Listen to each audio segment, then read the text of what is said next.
Well, hello and welcome to all of our viewers around the world. I'm Fiona Lang Sharp, IBCLC and MC here at Gold Learning. We're so glad that you're here today as part of our events coming up here at Gold. We're talking all about our Gold Neonatal 2025, if you can believe that, event, and it comes around really quickly. This event is dedicated to all of those who are working, of course, in the NICU, as well as those who are visiting. We have a lot of professionals that come into the NICU these days and are participating and collaborating in teams, which is absolutely fantastic.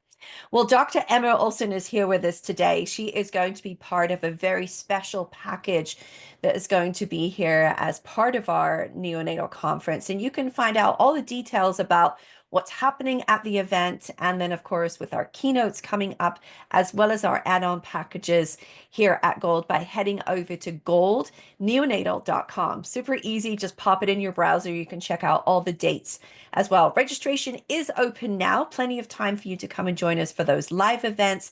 And then, of course, you always have the convenience of listening to the recordings. Welcome to you, Dr. Emma Olsson. It's great to have you here today. Thank you very much.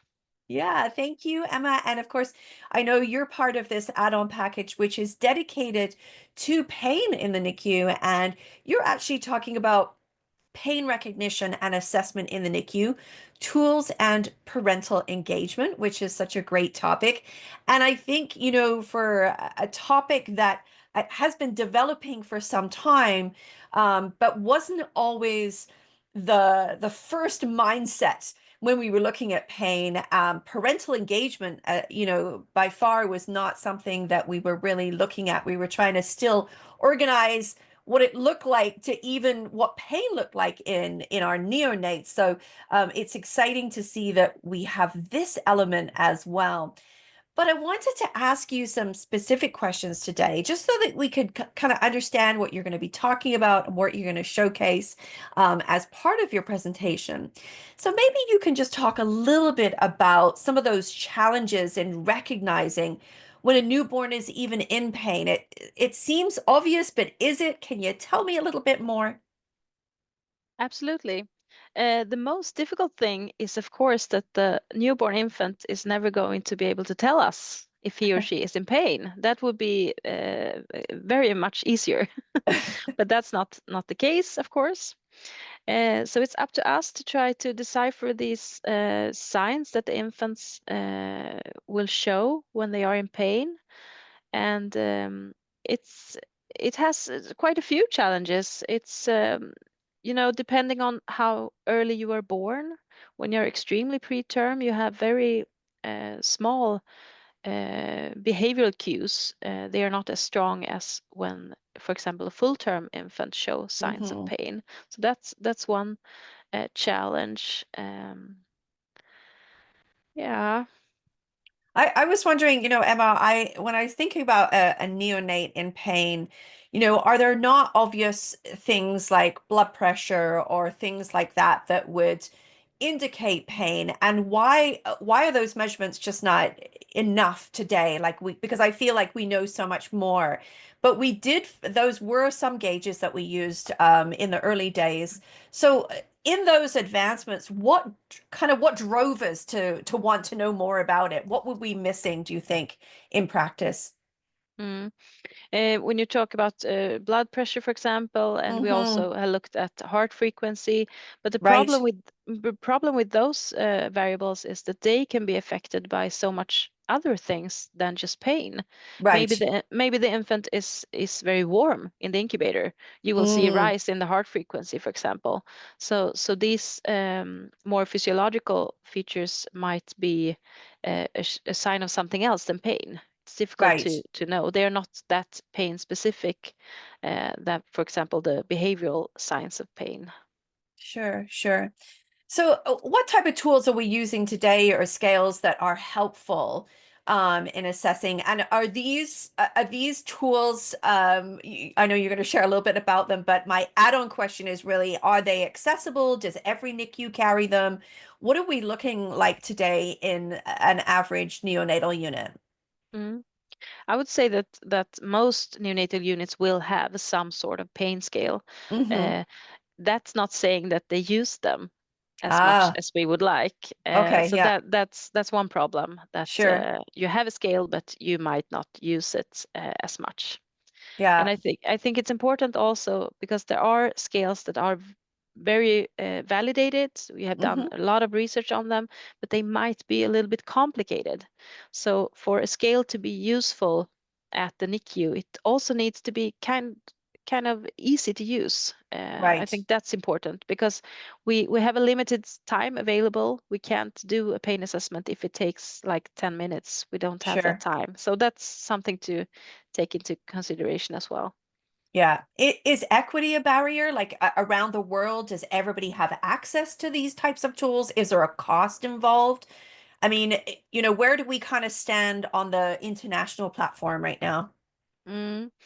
Uh, I don't think it's a cost. I don't think that's a barrier. Mm-hmm. I know of places in like Pakistan, India. Mm-hmm. They also use pain scales. So I think that they are available. Of course, it might mean that you have to translate the scale Right. because that might be an issue. But Yeah. otherwise, I think that they are available Yeah, that's globally. the good news, right? That's Mm. really the kind of the good news. We've seen sort of this international collaboration of sorts. Mm. We've got resources that we can share wherever we are. All right, let's change gears a little bit and talk about parents because this, of course, is personal to me. I shared with you earlier that I was a parent in the NICU, like many people listening in, right? Many Mm. professionals experience this with their little ones. But how do parents respond when they learn about their baby's pain and it's being assessed? Like, what is the response to them? Because to me, it just seems like they're in such a vulnerable state as well. Tell me a little bit about your experience when you've been sharing education and supporting families. Mm. I think in my experience they are positive that I'm speaking to them about pain. They want to know these things. You might want to think that you don't want to talk about pain with their parents because Right. it's a hard topic. You don't want to know that your infant is in pain. But I like to think of it the other way, that the parent should know this, Mm. so he or she can be there for their infant and help them with their pain. So I've only met parents who are positive. They want to talk about it and they think it's uh, what do you say, not exciting, but interesting to see. When I show them the pain scale, Right. they are interested in Mm. and want to know more. How do we do when we assess pain? So um, I have only met with positive parents. Yeah. And I love to hear that because I think for the longest time, how guarded we were about sharing information Mm. with parents because we thought, oh my gosh, it's just going to overwhelm them and then we'll have more to deal with and so forth and so on. And I think that narrative has shifted. Mm. That's the Mm. big narrative that's changed. We are inclusive. Now, Mm.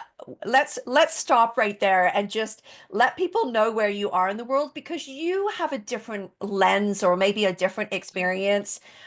So tell people where you are and just briefly what it's like for the NICUs where you're working right now. Mm. I'm based in Örebro in Sweden, up in the north, in the Nordic countries, and we are very lucky that we have such a great society where we believe that we know that parents are important, and here we get the parental benefits, making it possible for both parents to be able to be present at the NICUs 24/7. They get funding for this. Hmm.